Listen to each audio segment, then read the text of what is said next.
The text came in at 9:14 p.m. I know the exact time because I have the screenshot.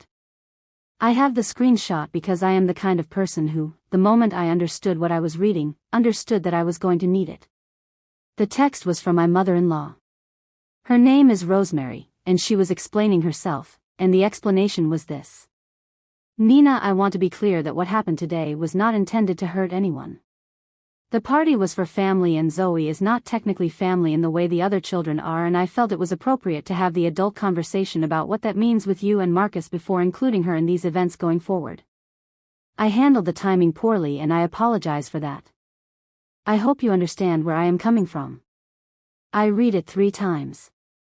Then I took the screenshot. Then I went to check on my daughter. Zoe was asleep.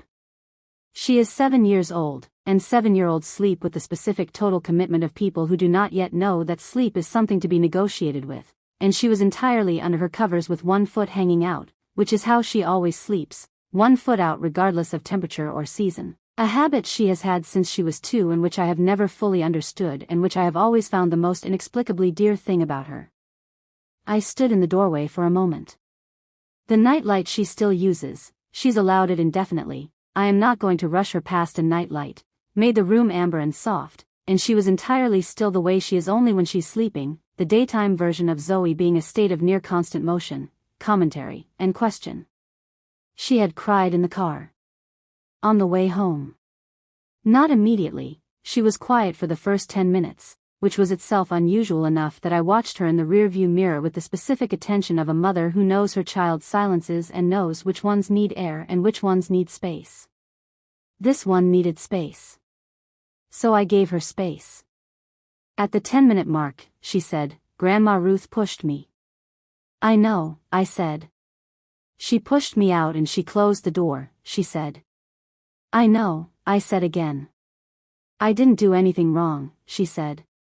And the way she said it, not as a defense, not as an argument, but as a statement of fact that she was presenting to the air, to herself, to no one in particular, the way a person does when they are trying to confirm something they're not entirely sure about, that phrasing is the one I will take with me out of this whole story. I didn't do anything wrong. She needed to say it out loud to see if it was still true. "You didn't do anything wrong," I said. She cried for about 4 minutes. Clean, specific crying, the kind that has a clear cause and ends when the cause has been sufficiently acknowledged. Then she asked if we could have pasta for dinner, and I said yes, and we did. I stood in the doorway of her room at 9:22 p.m. and I looked at my sleeping daughter with one foot out from under the covers, and I held my phone with the screenshot on it, and I felt something that I am going to describe as precisely as I can because imprecision about this particular feeling seems wrong. It was not rage, though rage was in it. It was something colder and more organized. The feeling you get when something you have been hoping would not happen has finally happened, and the hoping is over, and all that remains is what to do. I had been hoping for 2 years. The hoping was over. I should give you the full shape of what led to this, because the push at the door was not an isolated event. It was the final item in a sequence that had its own beginning, its own accumulation, its own internal logic, the logic of a woman who had decided, quietly and incrementally, that my daughter did not fully belong in her family, and who had been acting on that decision in ways small enough to explain away, until the night she pushed a 7-year-old out of a birthday party and sent a text explaining that it was appropriate. My name is Nina. I'm 34. I have been married to Marcus for 3 years. Zoe is my daughter from my first marriage. Her biological father and I divorced when she was 4, and he is present in her life in the ways he is able to be, which are limited but real, and Zoe has a clear and functional understanding of her family structure for a 7-year-old, which is to say she understands it on the level she needs to understand it right now, and we will add layers as she is ready for them. Marcus loves Zoe. I want to say that clearly and early, because the story involves his mother and it would be easy to conflate those two things. Marcus loves my daughter in the specific, slightly awkward way of a man who came to fatherhood sideways, not from the beginning, who is learning what it means in real time, who occasionally gets it wrong in the normal ways and usually gets it right in the ways that matter. He was in the car when Zoe said she didn't do anything wrong. He reached back without looking and put his hand on her knee and kept it there until she stopped crying. His mother is a different subject. Rosemary did not dislike Zoe, precisely. I want to be accurate about this because dislike implies an active negative feeling that I'm not sure Rosemary has in her repertoire. What Rosemary has, in relation to my daughter, is something more passive and in some ways more damaging. She doesn't see her. She sees a category. The category is not technically family, and she has organized her behavior around the category with the consistency and conviction of someone who believes the category is simply a fact rather than a choice. The first time I noticed it was at Thanksgiving, 2 years ago, our first as a married couple. There were 7 grandchildren at that gathering. 6 of them received envelopes, the specific envelopes Rosemary gave every grandchild, which contained a small amount of money and a handwritten card with each child's name at the top in her careful handwriting. Zoe did not receive an envelope. I noticed. Zoe, who was 5, did not, or if she noticed, she didn't have the framework to understand what it meant, and I let it pass without bringing it up in front of her. I brought it up with Marcus that night. He talked to his mother. Rosemary said it was an oversight, she would send something separately. She sent a generic card with a $10 bill inside, no name at the top. The second time was Rosemary's granddaughter Emma's birthday party, the following spring. All the grandchildren were invited. Zoe's invitation arrived 2 days after the others, with a different font on the address label, suggesting it had been added to the pile as an afterthought rather than prepared at the same time. I have the original invitation and the envelope. I kept them. I have a folder. This is a thing I want to name plainly, because it is relevant to what comes later. I have kept a folder for approximately 18 months, containing dates, descriptions, and where possible documentation of every incident that I categorized as Rosemary treating Zoe differently from the biological grandchildren. Not because I was planning a confrontation. Because I have learned, in the years since my first marriage ended and I became the primary advocate for a child who did not always have all the advocates she deserved, that the record matters. That the pattern is invisible until it's documented. That the people who tell you you're being oversensitive always seem to do so in the absence of the record. I had the record. Marcus and I had 2 conversations with Rosemary about this, formal enough that I am willing to call them conversations rather than comments or mentions. The first was 8 months ago. The second was 4 months ago. In the first conversation, held at Rosemary's kitchen table with coffee that nobody drank, Marcus laid out the pattern as we understood it. He was careful and specific, which is his approach to difficult conversations. He does not yell, he does not generalize, he names specific incidents and specific impacts.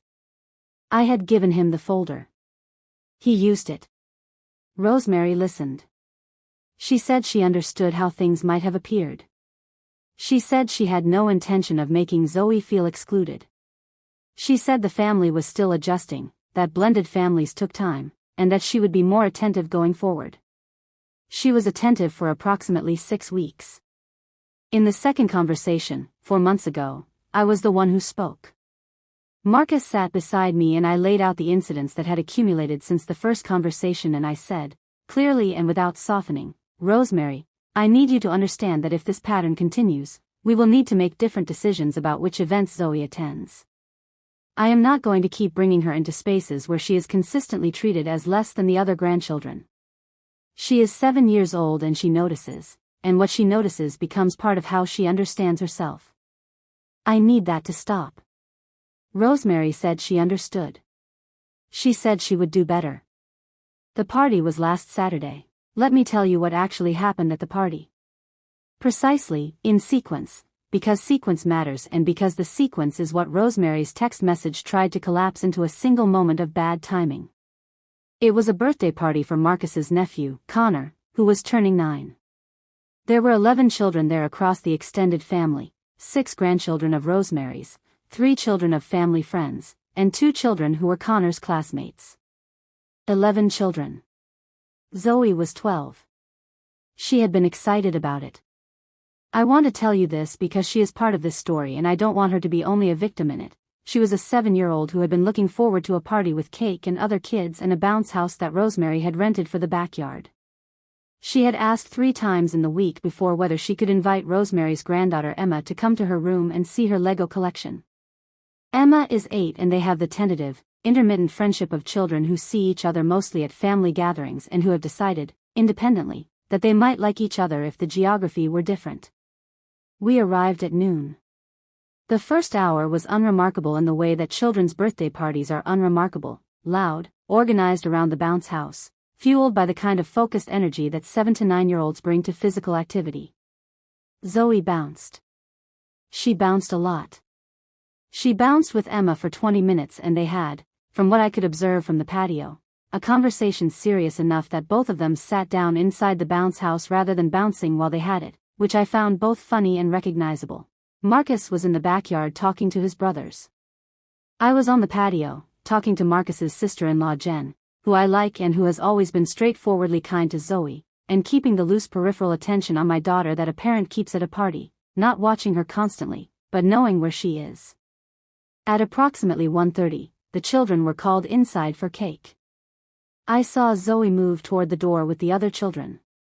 I was finishing a sentence to Jen. I was not looking directly at the door. I heard it before I saw it. Not Zoe's voice. The voices of children going inside are a continuous sound. It's impossible to pick out individual voices in that. What I heard was the sound of the door, a specific sound, the sound of a door being closed with more force than a door being closed by a child running inside. I turned. Rosemary was at the back door. The children were inside. Zoe was outside, on the patio, and Rosemary had her hand on the door and the door was closed between Zoe and the party. Zoe looked at me. I want to describe what I saw on my daughter's face in that moment as precisely as I can, because I have thought about it many times since, and the description matters. She wasn't crying yet. She wasn't even, in that first second, visibly upset in a way a stranger would have identified as upset.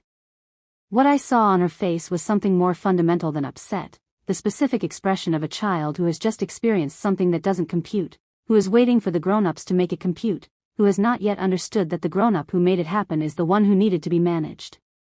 She looked at me. I looked at her. And I think in that second she understood, from something in my face, that I had already moved. I had already moved. Before I was consciously deciding to, I was across the patio. Rosemary, I said. I said it quietly. Not because I was managing myself, because there were children on the other side of that door and I was not going to make this larger than it needed to be in front of children, including mine. Rosemary opened the door slightly. She had an expression I can only describe as composed in the particular way of a person who has done something they prepared themselves to do and have now committed to.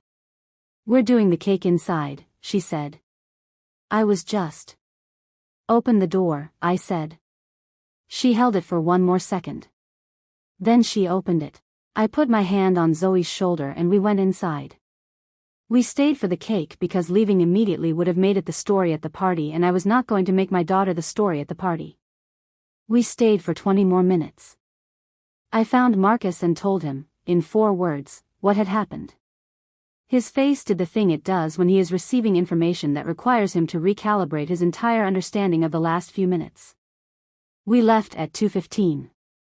On the drive home, Zoe said, "I didn't do anything wrong." And I said, "I know.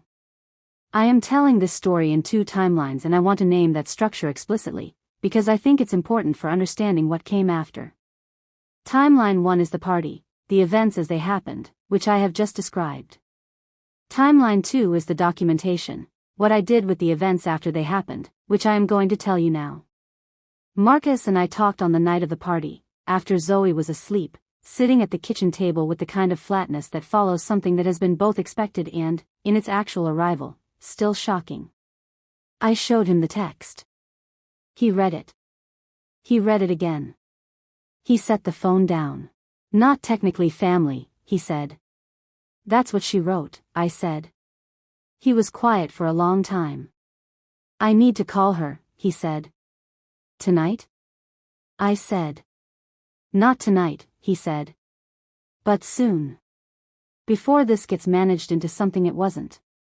"I need you to understand something first," I said. "Before you call her, before anyone has a conversation about this, I need you to understand what I'm going to do, and I need to know if you're with me." He looked at me. I'm documenting this, I said.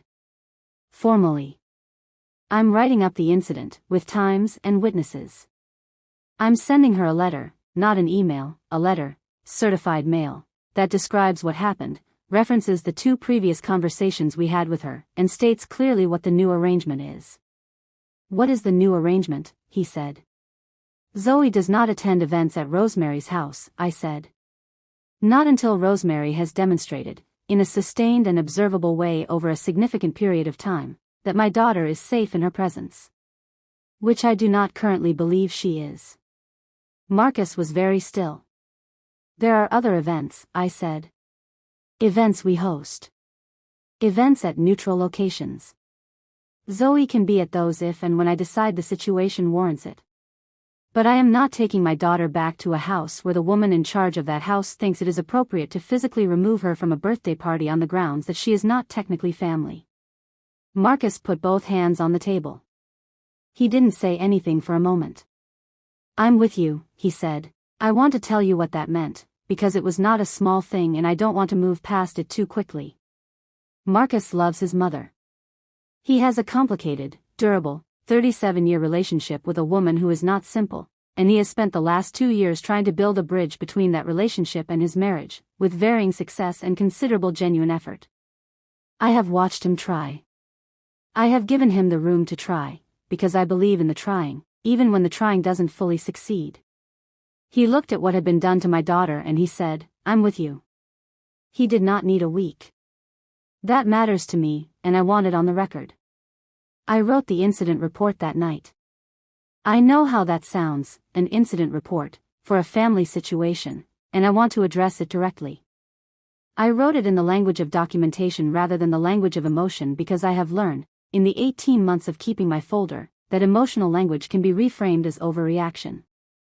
Documented language cannot be reframed.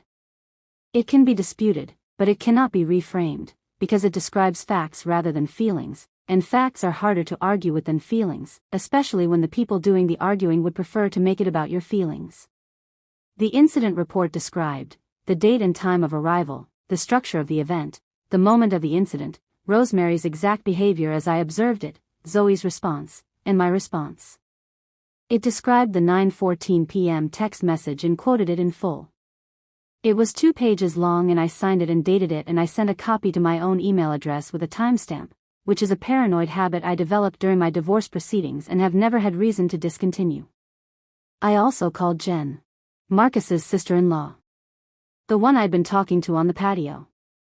I called her the morning after the party and I asked her what she had seen.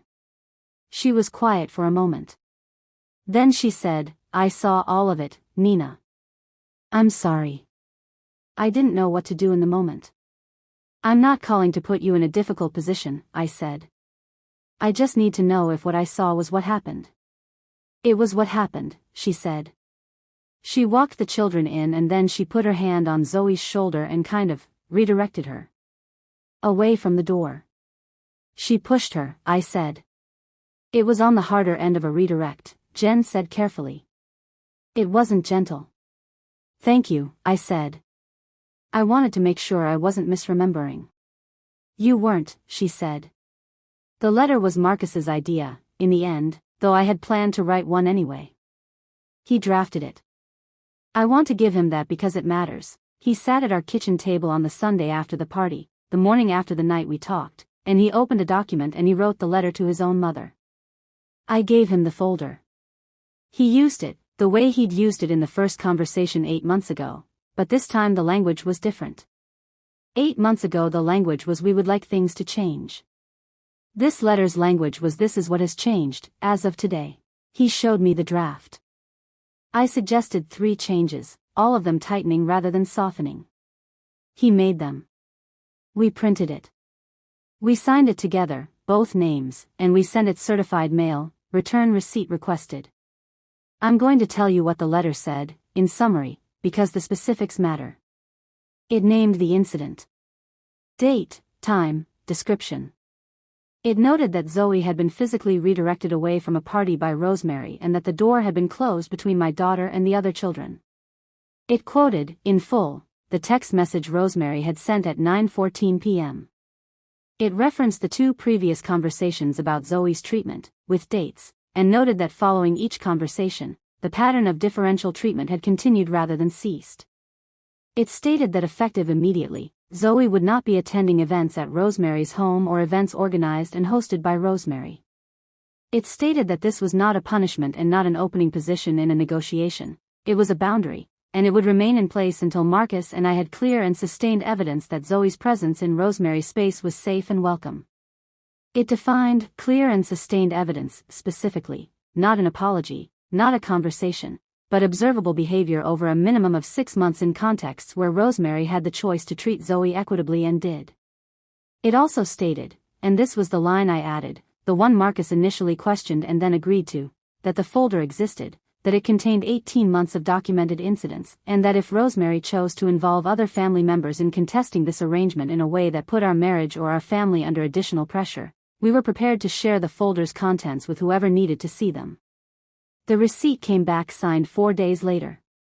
Rosemary did not call. Marcus's brothers called.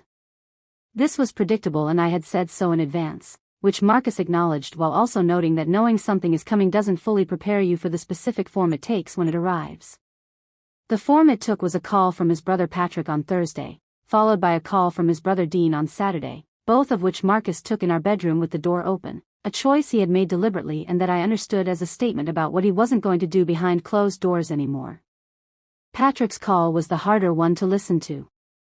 Patrick is the oldest brother and he has a specific relationship with Rosemary that involves protecting her from consequences in a way that Marcus has never fully endorsed but has never directly challenged, and the call was Patrick telling Marcus that their mother was devastated, that the letter was extreme, that sending a certified letter to your own mother was a form of escalation that the family was going to have trouble forgiving, and that there had to be a better way to handle this. Marcus said, "What would the better way look like?" Patrick said, "A conversation. That's all. Just a conversation."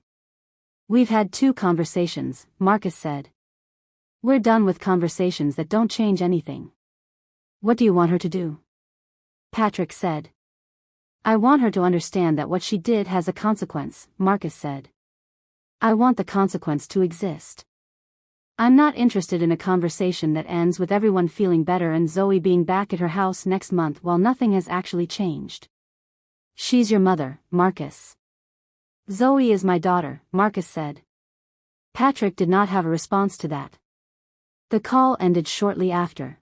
Dean's call was shorter and less contentious. Dean is the younger brother, temperamentally closer to Marcus, and his call was more of a check-in than an intervention. He said he thought what had happened was wrong. He said he wasn't going to get in the middle of it. He said he hoped it could be resolved eventually, by which I understood him to mean he hoped it would resolve in a way that didn't require anyone to make a permanent decision. I respected the honesty of that even as I understood that the resolution he hoped for was not the one we were pursuing. Marcus handled both calls well.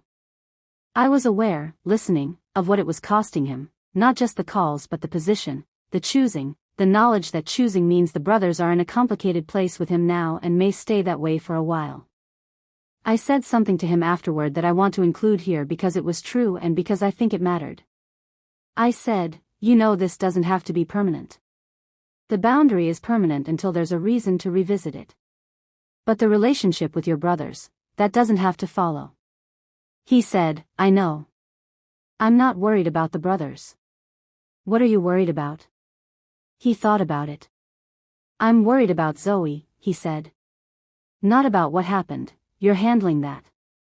I'm worried about what she understands about what happened. Whether she thinks she did something wrong." "She asked that herself," I said. "In the car." "I know. And you told her she didn't. But I want her to hear it from me too." So we told her. Together. The next morning, at the kitchen table, which is where our family seems to do its most significant conversations, the kitchen table is clearly load-bearing in our house in a way the dining room is not, we sat with Zoe over breakfast and Marcus said, "Hey.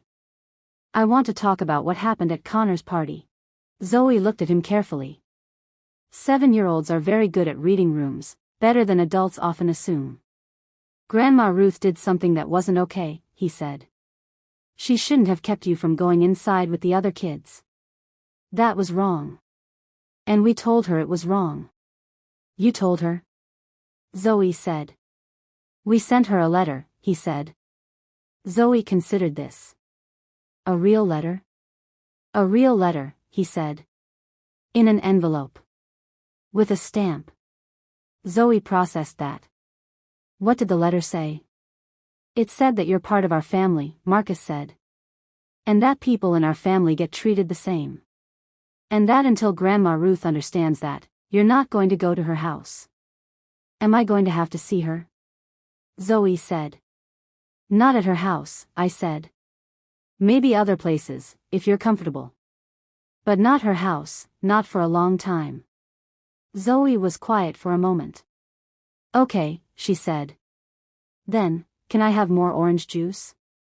I poured more orange juice. Marcus and I looked at each other across the table. In his face was something I recognized, not relief exactly, but the specific expression of a man who has done something he wasn't sure he could do and has come out the other side of it and found himself still standing. She asked if she had to see her, he said, quietly, after Zoe had gone to put her shoes on. I know, I said.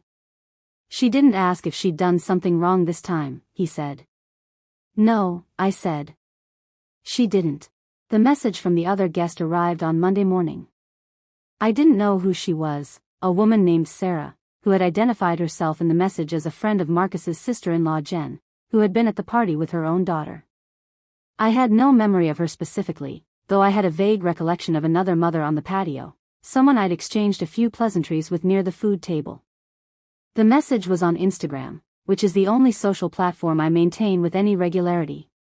It said, Hi Nina, I hope this isn't strange, I got your profile from Jen.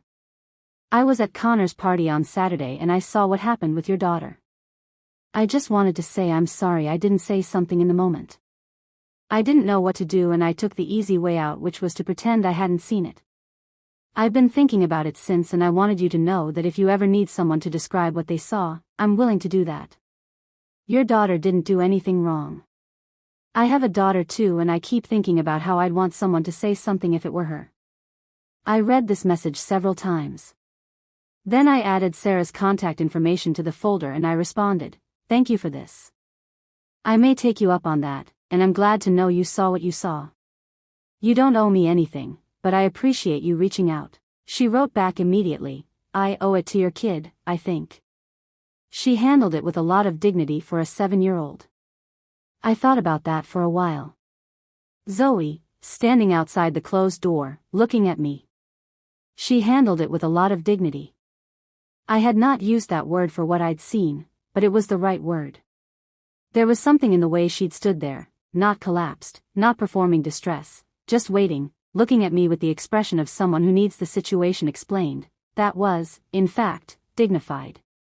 More dignified than it had any right to be, at 7. I cried a little, reading Sarah's message. Not in front of Zoe. At my desk, at work, on my lunch break, with the door closed. The specific kind of crying that isn't grief exactly but is a release of something that has been held under pressure for a long time. The sustained effort of managing this carefully, of documenting rather than exploding, of doing it right rather than just doing it, and the relief of having a stranger confirm that what I had seen was what had happened. I cried for about 4 minutes. Then I washed my face and went back to work. Rosemary did not respond to the letter. Not directly, not a call, not a return letter, not a message through Marcus. What she did instead was send, through Patrick, a communication that I can only describe as a counter-narrative, a version of events in which she had been trying to speak to Zoe privately and the situation had been misread, in which the letter was an extreme overreaction to a misunderstanding, and in which the appropriate response was for Marcus and me to come to dinner and discuss the situation as a family. Marcus told Patrick that we had nothing to discuss until there was an acknowledgement of what had actually happened. Patrick said there was a genuine difference of interpretation. Marcus said that he and I had been there, that an independent witness had also been there, and that the difference of interpretation was between people who had seen it and a person who had done it. Patrick dropped it. Or dropped it for the moment, which is not the same as dropping it, but was sufficient for the time being. I added the counter-narrative communication to the folder. The folder is now substantial enough that I have moved it from a physical folder to a combination of a physical folder and a cloud drive, organized chronologically. I am aware of how this might sound, the meticulous record keeper, the woman who files everything, who is perhaps too organized about her own family conflicts. I have thought about this characterization and I've arrived at peace with it. The folder exists because the pattern existed before the folder, and the folder is the only way I know to make the pattern visible to people who would prefer not to see it. Rosemary would prefer not to see it. Patrick would prefer not to see it. There is a version of this family in which I put down the folder, stopped documenting, trusted that the dinner table conversation would produce genuine change, and brought my daughter back into a space that had already shown me, twice in formal conversations and once very physically, that it was not safe for her. I was not going to bring my daughter back into that space. I want to talk about something that happened the week after the party that I haven't mentioned yet, because it's the thing I think about the most when I think about this whole period, more than the letter or the folder or Patrick's call or Sarah's message. Zoe has a routine on school nights, homework, dinner, 30 minutes of whatever she's currently interested in, she rotates. This month it was a documentary series about animals she had strong opinions about, bath, books, bed. The routine is sacred to her in the way that routines are sacred to children who find comfort in predictability, which Zoe does, and which I think came partly from the years when the predictability of her life was less than it should have been and she learned early to hold on to the things that stayed the same. On the Wednesday of that week, after bath and before books, she was sitting on her bed looking at the wall in the specific way she does when she's working through something. "Mom," she said. I said, because I had learned that my most neutral noise produces better results than any question when she's in this particular mode. "Is Marcus my dad?" she said. It was not the first time she'd asked this, or a version of this. We have talked about Marcus and about her biological father and about what family means in our specific arrangement many times, always calibrated to what she can hold at any given age. "He's your stepdad," I said. "Which means he's a dad to you and our family. He loves you like a dad. But not like Emma's dad loves Emma," she said. Emma being Rosemary's granddaughter. The one she'd had the bounce house conversation with. "Different families are different," I said. "The way Marcus loves you is real, even if it's in a different shape than Emma's family." She thought about this. "Emma's grandma doesn't think I'm in the family," she said. I looked at her. "That's why she made me stay outside," she said. 7 years old. The clarity of it landed on me like a weight. "Grandma Ruth made a mistake," I said. "About what family means. Some people have a narrow idea of what counts. Marcus and I have a bigger idea. You are in our family. Completely. But not in her family," Zoe said. "Not in her idea of her family," I said. "And that's her loss, Zoe. That's genuinely her loss. Because you are a wonderful person to have in a family and she is choosing not to know that." Zoe looked at the wall for another moment. "Okay," she said. "Okay?" I said. "I just wanted to understand it," she said. "I understand it now." She picked up her book. I sat with her for book time and afterward I went to the kitchen and I stood at the sink for a moment, just standing, not doing anything, and I held on to the counter. She understands it now. My 7-year-old, who stood outside a closed door at a birthday party and later, in her own bed, on a Wednesday night, worked through the full architecture of what it meant and filed it under understood. I did not want her to have to understand it. But she did have to, and she did, and she came out of the understanding with her self-assessment intact, not damaged, not diminished, just informed. That was what I had to work with. It has been 5 months since the party. Zoe has not been to Rosemary's house. She will not go until I decide the conditions have changed, and the conditions have not changed. Rosemary has not reached out to me. She sends Marcus occasional texts in the register of a woman managing the surface of a situation she has decided not to examine more deeply, and Marcus responds with a brevity that is its own form of communication.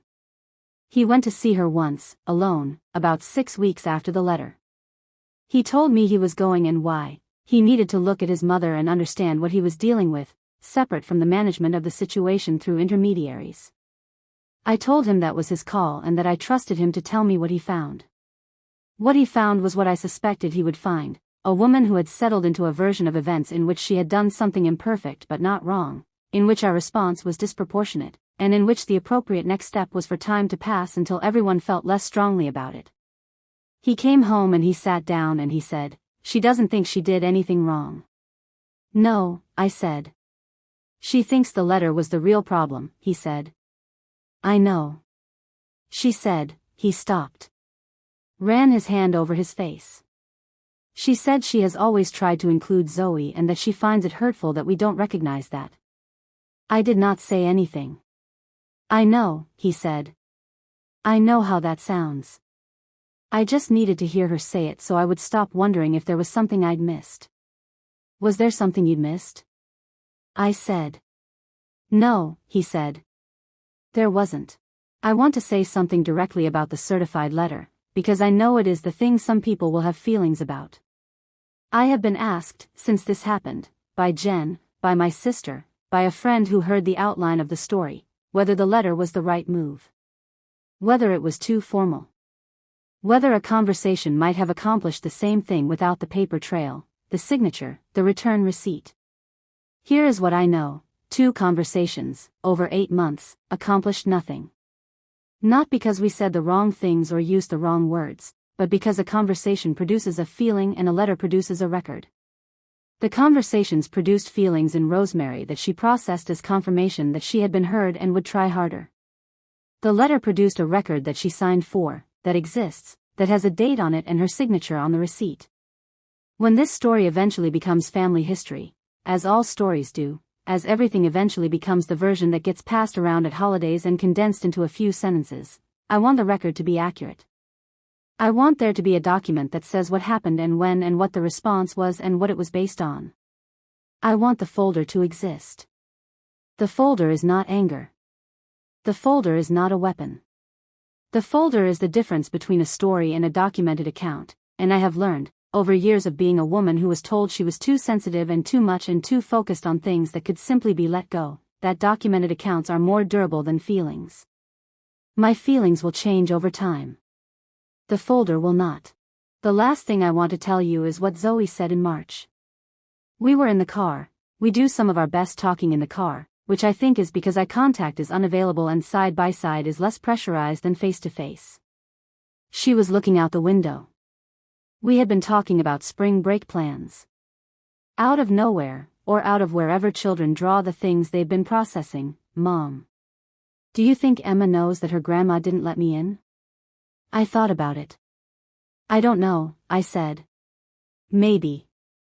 "I hope she doesn't," Zoe said. "Because then Emma might feel bad. And it's not Emma's fault." I drove for a moment. "You're right," I said. "It's not Emma's fault. It's not anybody's fault except Grandma Ruth's," she said. "Right?" "Right," I said. "Okay," she said. "I just wanted to make sure Emma doesn't feel bad." She went back to looking out the window. I drove. My daughter, 5 months after being pushed out of a birthday party, was working through whether her exclusion might be making the other child feel guilty, and deciding that she hoped it wasn't, because it wasn't Emma's fault. I don't know what to say about that except that it's true, and that it is the thing I think about when I wonder whether I handled all of this correctly. Whether the folder was the right move and the letter was the right move and the boundary was the right move and the kitchen table conversation was the right move and the Wednesday night on her bed when I told her it was Rosemary's loss was the right move. I think about Zoe in the car, hoping Emma doesn't feel bad. And I think, yes. The moves were right. Because the goal was never to win anything. The goal was to raise a child who, when someone treats her as less than she is, understands it clearly and holds her own value intact and still has enough generosity left over to worry about the other kid. She's 7. She's already most of the way there. I'll handle the rest. If your child has been excluded or dismissed or harmed by someone who was supposed to be family, if you've been in the position of managing a situation carefully while also holding your child's understanding of herself steady, I hope this story found you at a useful moment. The thing I want most to leave you with is simpler than anything in a certified letter. Document what you see. Trust what your child shows you in the car and at the kitchen table and on Wednesday nights before books. The record matters. The boundary matters. But the goal is always the child, and if the child is okay, more than okay, if she's the kind of 7-year-old who hopes the other kid doesn't feel guilty, then you did your job. Tell me in the comments whether this found you in a place you recognized. I read everything, and I mean that. Thank you for being here. Subscribe if this mattered. There's another one.